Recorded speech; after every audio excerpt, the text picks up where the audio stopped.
Opa! Você tá bom?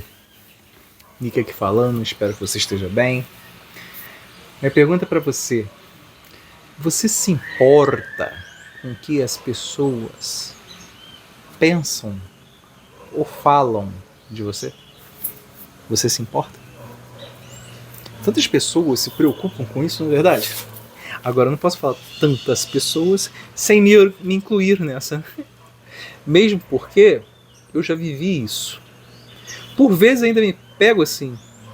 Porque eu sou um ser humano imperfeito. Mas eu não posso mentir e falar que era muito mais frequente no passado do que hoje. Na realidade, hoje mais me importo do que Deus pensa sobre mim, através de Jesus, do que necessariamente um ser humano pensa sobre mim. Será que eu estou agindo certo? Será que eu estou agindo correto? Mas e você? Você se importa? Será que deve se importar? Eu me lembro que, trazendo um pouco da minha experiência, né, das minhas vivências, então eu me lembro que teve uma vez que eu deixei meu cabelo crescer. Eu já tive cabelo comprido já 3 vezes. E aí, ter um cabelo comprido hoje parece normal, né? Porque a gente está vivendo num mundo um pouco estranho.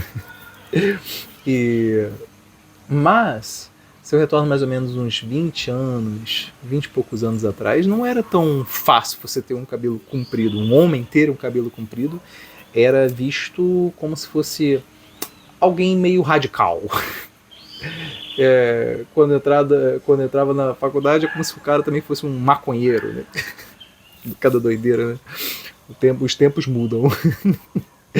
Enfim, mas naquela época eu me lembro que eu tinha deixado o cabelo crescer minha primeira vez, meu cabelo chegou quase na cintura, de tão grande que ficou.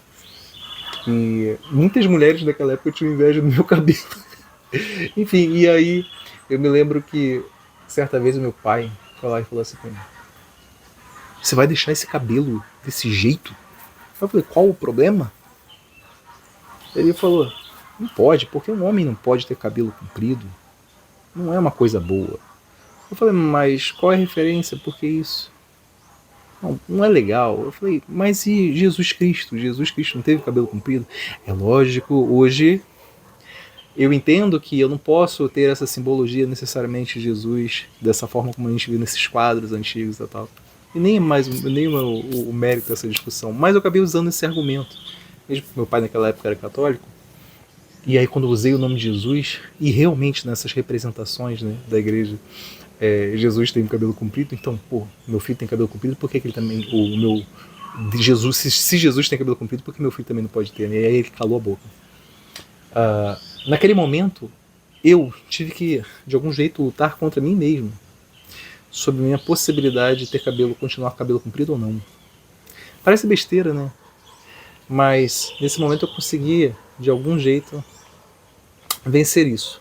Mas não é constante. Por exemplo, teve uma empresa que eu fui trabalhar pela primeira vez nessa empresa e era uma boa oportunidade. Eu tinha um cabelo comprido, já não era mais a primeira vez, já era a segunda vez.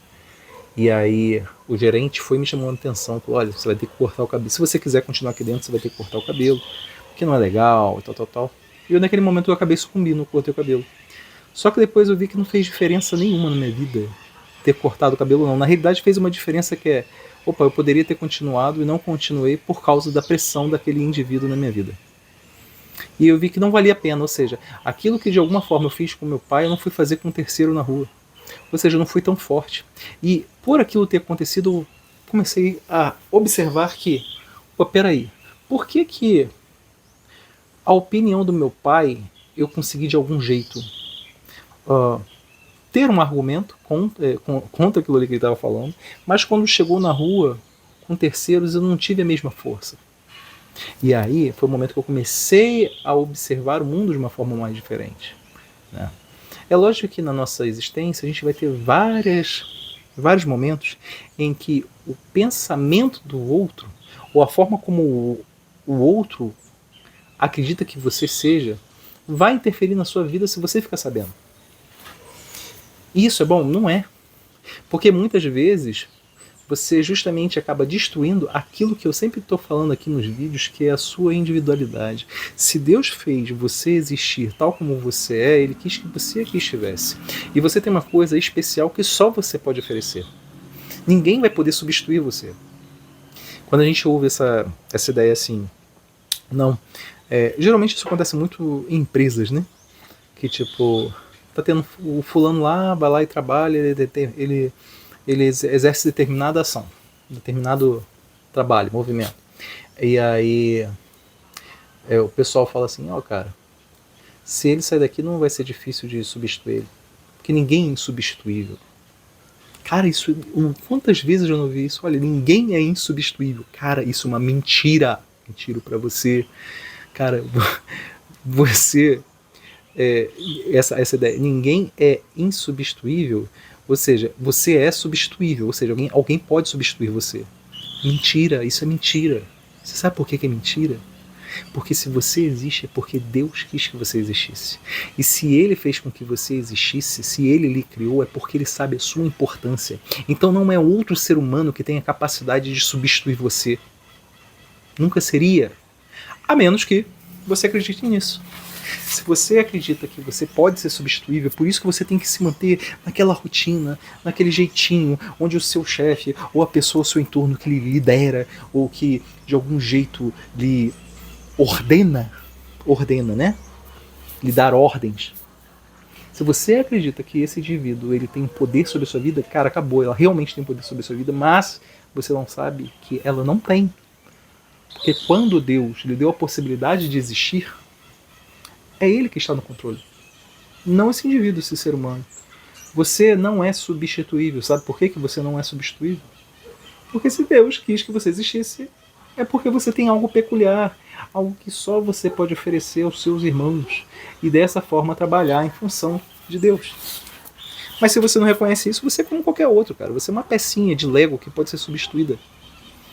É isso que você acredita? E isso está muito ligado com essa importância que você dá para o que as pessoas pensam de você ou falam de você. Se a sua vida se move em função do que os outros pensam de você ou falam de você, acabou a sua vida. Você não é mais um indivíduo, você é apenas um robô. E você é facinho de ser substituído. Igual hoje o pessoal fica falando, né? Ah, não, porque a gente está tendo um problema aí, que chegou a inteligência artificial, e a inteligência artificial vai substituir todos os trabalhos, ou a maioria desses trabalhos, e todo mundo vai ficar desempregado. E aí vai ser uma merda.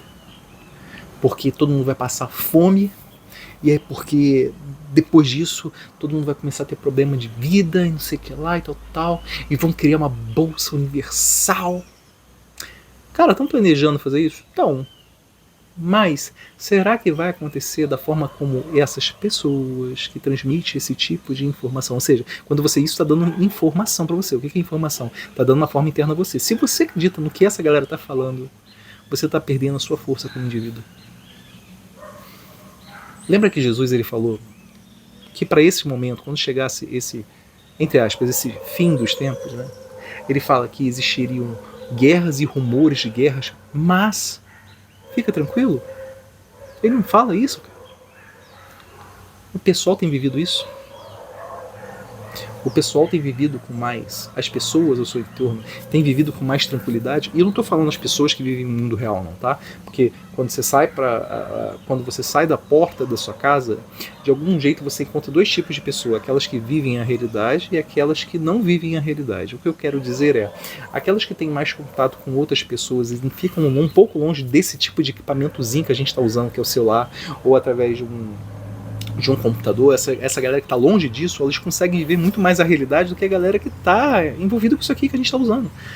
Eu estou usando isso aqui como um meio de comunicação para, de algum jeito, alertar você sobre isso de algum jeito, que para mim são ilusões, que Deus tem mostrado como ilusões. Então por isso que eu estou tentando conversar com você no momento que eu não observo muitas pessoas fazendo.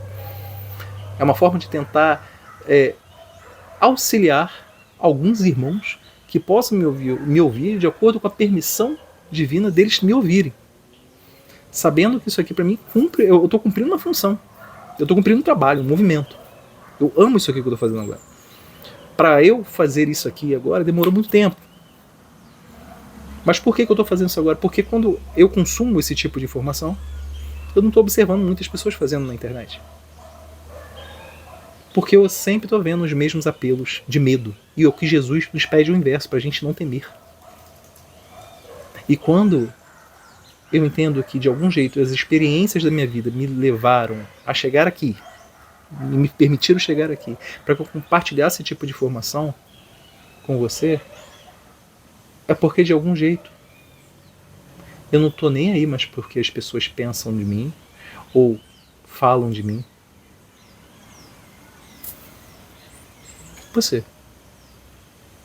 Você ainda liga para isso? Essas pessoas, quando você sai da sua casa, tem dois tipos, como eu falei. Com quem mais você está se conectando? Com a galera que está mais associada aos medos ao nosso entorno? Gente, o medo não é que seja algo que a gente possa evitar. Nós somos imperfeitos, a gente sempre está aprendendo um monte de coisa. Inclusive combater esses medos. Por isso que Jesus ele pede para a gente buscar a verdade. Porque se a gente busca a verdade, de algum jeito, a gente está fugindo desses medos. Porque lugares que antes eles eram escuros, agora eles passam a ser claros. Porque a verdade chegou, iluminou aquilo ali, e você, opa, não era exatamente daquele jeito como eu pensava. Então quando alguém fala de você ou pensa de você, realmente importa? Não. Porque o seu relacionamento para com o outro tem como ser, tem minha percepção, tá? De acordo com o que eu tenho aprendido observando o que Jesus nos ensina. Você tem que ser como um irmão para ele, ajudar da melhor forma como você pode. Não necessariamente os pensamentos dos outros devem influenciar na sua vida. O que deve influenciar na sua vida, minha percepção, seriam esses ensinamentos que Jesus nos passa e como você lida com eles na prática para com você, ou seja, você como indivíduo, como aqueles que são ao seu entorno, e o primeiro lugar onde você vai praticar isso é na sua família. Se você consegue ter essa percepção, você consegue mudar o direcionamento da sua vida e talvez se aproximar muito mais de Deus do que antes. Espero que esse vídeo tenha ajudado de algum jeito. Te vejo no próximo vídeo. Se você gostou, curte. Se você tem algum comentário, eu gostaria de saber qual é. E espero que você caminhe comigo nesse canal. Até o próximo vídeo.